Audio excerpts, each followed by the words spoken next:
Excuse me. മഹാദേവനല്ലേ? അതെ. I am Honai, John ഹോനായ്.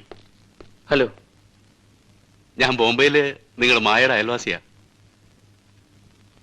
മഹാദേവന് ബുദ്ധിമുട്ടാവില്ലെങ്കിൽ എനിക്കൊരു കാര്യം സംസാരിക്കാനുണ്ടായിരുന്നു. കാറുണ്ട്, താമസിക്കില്ല. ഞാൻ ഇവിടെയോ വീട്ടിലോ എവിടെയാണെന്ന് വെച്ചാൽ തിരിച്ചുകൊണ്ടൊന്നു വിടാം. അതിപ്പോ ഞാൻ ഒരു... പ്ലീസ് നോ എന്ന് പറയരുത്. ഒരു 10 മിനിറ്റ് എനിക്ക് വേണ്ടി സ്പെൻഡ് ചെയ്യണം. Please come.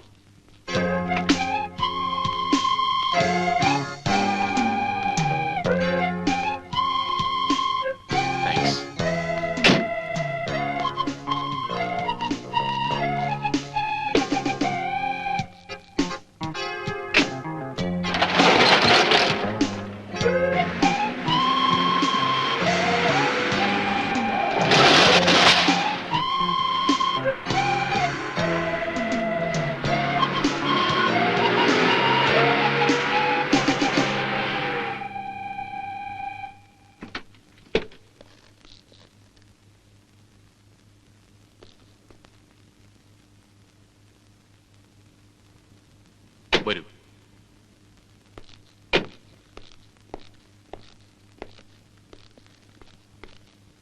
ഇവരൊക്കെ ഞാൻ തന്നെ കൂട്ടിക്കൊണ്ടുവന്നതാ. നിങ്ങളിരിക്കൂ, ഞാനിപ്പോ വരാം. മായ മറക്കണമെന്ന് പറയാൻ വിളിച്ചോണ്ട് വന്നതായിരിക്കും. സമ്മതിക്കരുത്. ഒറ്റക്കെട്ടായി നിന്നാ നമുക്ക് ആർക്കെങ്കിലും ഒരാൾക്ക് അവളെ കിട്ടും.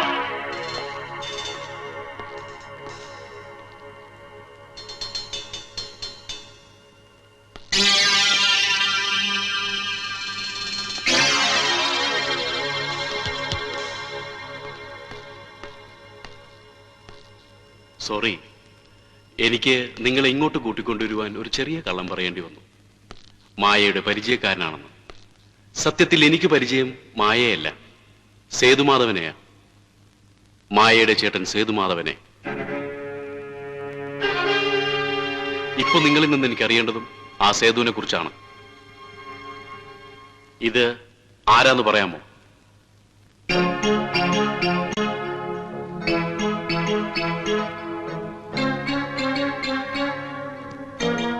സേതു.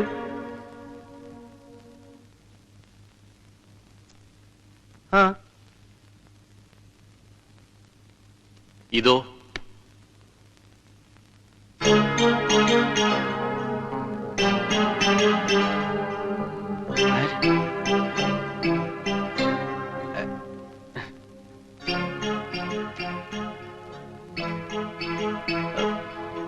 സേതുവും പിന്നെ പിന്നെ ആൻഡ്രൂസ്. ഓക്കെ, ആൻഡ്രൂസും. ഈ ആൻഡ്രൂസ് ഇപ്പോൾ എവിടെയുണ്ടെന്ന് അറിയാമോ? നിങ്ങളെന്താ ഒരുമാതിരി കള്ളന്മാരെ ചോദ്യം ചെയ്യുന്ന പോലെ? ഞാൻ പറഞ്ഞല്ലോ, എനിക്ക് വേണ്ടി നിങ്ങൾ ഒരു 10 മിനിറ്റ് ബുദ്ധിമുട്ടണമെന്ന്. പ്ലീസ്. ബോംബെയിൽ എവിടെയുണ്ട്? ആ, ഓക്കെ. ഇനി എനിക്ക് ഒരു കാര്യം കൂടി അറിയേണ്ടതായിട്ടുള്ളൂ. ഒരേ ഒരു കാര്യം. ആ പെട്ടി ഇപ്പൊ എവിടെയുണ്ട്? പെട്ടിയാ? ഏത് പെട്ടി? തെളിച്ചു പറയാം. ആൻഡ്രൂസ് സേതുവിന്റെ കയ്യിൽ കൊടുത്തുവിട്ടില്ലേ ഒരു സമ്മാനം, അമ്മച്ചിക്കുള്ള ക്രിസ്മസ് സമ്മാനം? അത് തന്നെ.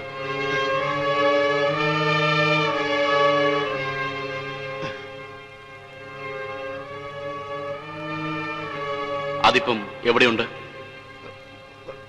അത് അമ്മച്ചിയുടെ ഉണ്ടോ? അതവിടെ ഇല്ല, എനിക്കറിയാം.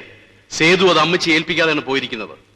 ഏൽപ്പിച്ചിട്ടില്ലെങ്കിൽ ഇല്ല, അങ്ങനെ ഒരു പെട്ടിയില്ല, സമ്മാനമില്ല.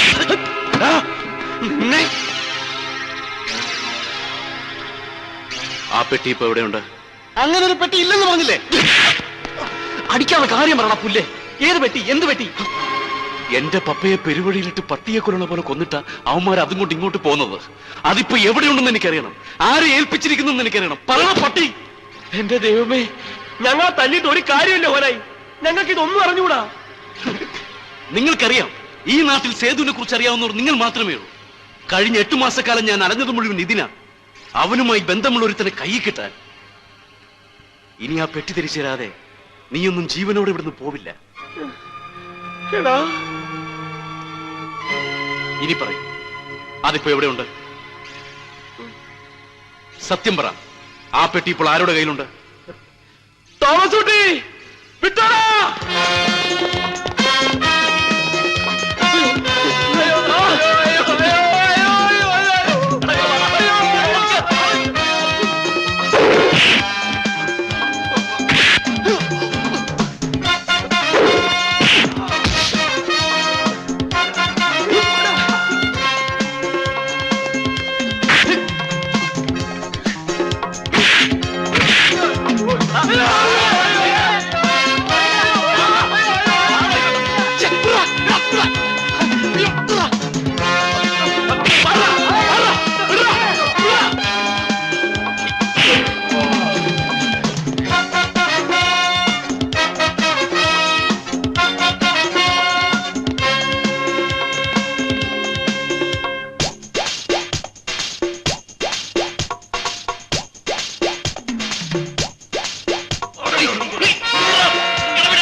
ഞങ്ങൾക്കൊന്നും അറിഞ്ഞൂടായേ, ഞങ്ങൾക്ക് ആരെ അറിഞ്ഞൂടായേ. അയ്യോ ഞങ്ങളെ രക്ഷിക്കണേ മുതലാളി. അയ്യോ അറിയാൻ പാടില്ലായിരുന്നെങ്കിൽ നേരെ നിർത്തിയാ തന്നെ ഞങ്ങൾ പറഞ്ഞേനെ. അവരെയൊക്കെ അറിയാമെന്ന് പറഞ്ഞ വെറുതെ കള്ളമാണ്.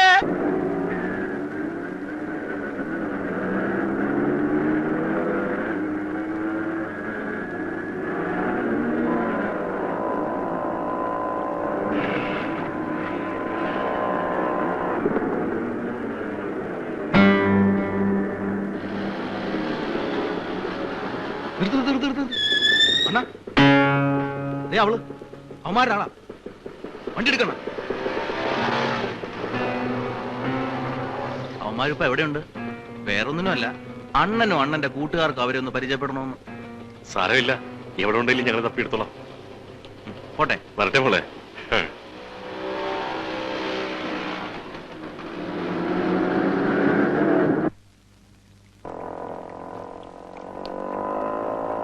ഗോവിന്ദൻകുട്ടി ഉണ്ടോ?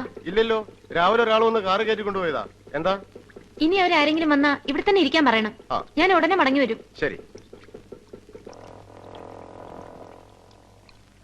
ഗോവിന്ദൻകുട്ടി സാറിന്റെ ടൈം ബെസ്റ്റ് ടൈം. എന്റെ അമ്മേ, അയ്യോ അയ്യോ അയ്യോ.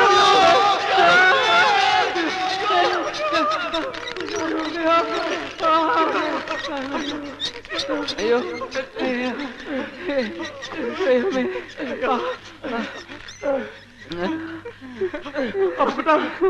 ഗോവിന്ദൻകുട്ടി, തോമസ് കുട്ടി,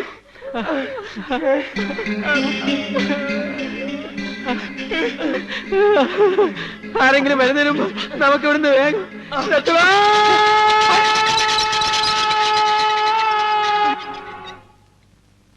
ഞാനിപ്പോ അവരുടെ 4 പേരുടെയും വീട്ടിൽ പോയി അന്വേഷിച്ചിട്ടാ വരുന്നത്. അവരവിടെ എങ്ങുമില്ല. ഒന്നുകിൽ പേടിച്ച് എവിടെയെങ്കിലും പോയി ഒളിച്ചിട്ടുണ്ടാവും, അല്ലെങ്കിൽ അവളുടെ ആളുകൾ അവരെ അപകടപ്പെടുത്തിയിട്ടുണ്ടാവും. ആ പാവങ്ങൾക്ക് എന്തെങ്കിലും സംഭവിക്കുന്നതിന് മുമ്പ് എനിക്ക് അവളെ കണ്ടുപിടിക്കണം, എന്റെ ഏട്ടന്റെ ആ കാമുകിയെ. എന്റെ മോളെ കാമുകയില്ല, ഒന്നുമില്ല. സേതുവിനെ പറ്റി ആരോ വേണ്ടാത്ത നുണകളൊക്കെ പറഞ്ഞു പിടിപ്പിച്ചിരിക്കുക മോളോട്. ഇല്ല അമ്മച്ചി, സേതുവേട്ടൻ ഇവിടെ ഒരു പെൺകുട്ടിയുമായി പരിചയം ഉണ്ടായിരുന്നു, അത് സത്യമാ.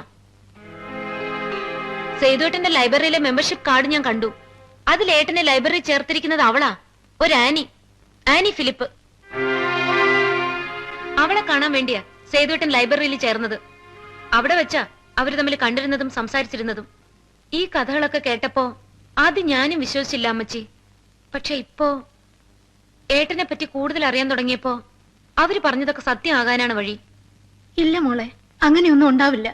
ഉണ്ടായിരുന്നെങ്കിൽ സേതു അതൊന്നും എന്നോട് മറച്ചു വെക്കില്ല. എങ്കിൽ അമ്മച്ചി അറിയാത്ത ഒരുപാട് സത്യങ്ങളും സംഭവങ്ങളും ഇനിയുണ്ട്. ഏട്ടൻ അതൊക്കെ അമ്മച്ചിയിൽ നിന്ന് മറച്ചു വെച്ചത് എന്തിനാണെന്ന് എനിക്കിപ്പോഴും അറിഞ്ഞൂടാ. അമ്മച്ചിക്ക് തരാൻ സേതുവേട്ടന്റെ കയ്യിൽ ഒരു സമ്മാനം ഉണ്ടായിരുന്നു, ആൻഡ്രൂസ് കൊടുത്തുവിട്ട സമ്മാനം. ആ സമ്മാനം അമ്മച്ചിയെ ഏൽപ്പിക്കാതെയാ ഏട്ടൻ ഇവിടുന്ന് മടങ്ങിയത്. ഇനി ഒന്നുകൂടി അറിഞ്ഞോളൂ, ഏട്ടന്റെ ആ ആനി ഇന്ന് പഴയ ആനിയല്ല, ജോസ്ഫൈൻ ആണ്, സിസ്റ്റർ ജോസ്ഫൈൻ.